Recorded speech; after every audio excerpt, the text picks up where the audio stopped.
একটা ছোট্ট গ্রামে থাকত দুই বন্ধু, করিম আর রহিম। করিম ছিল পরিশ্রমী আর পড়াশোনায় মনোযোগী, আর রহিম পড়াশোনা বাদ দিয়ে সারাদিন খেলাধুলা আর অলসতায় কাটাত।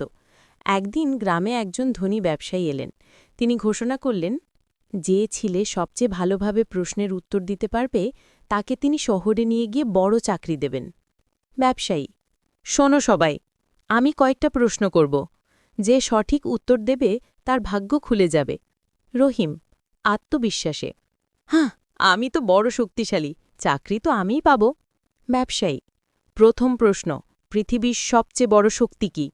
রহিম দম্ভ করে: শক্তি সবচেয়ে বড় শক্তি, আমি লাঠি জ্বালাতে পারি, কুস্তিও লড়তে পারি। ব্যবসায়ী মাথা নেড়ে হাসলেন। এবার করিমকে জিজ্ঞাসা করলেন, তুমি কি বলো করিম? করিম: স্যার, আমার মতে জ্ঞানই সবচেয়ে বড় শক্তি। শক্তি একদিন কমে যাবে, কিন্তু জ্ঞান থাকলে মানুষ সব সমস্যার সমাধান করতে পারে। ব্যবসায়ী খুশি হয়ে হাততালি দিলেন।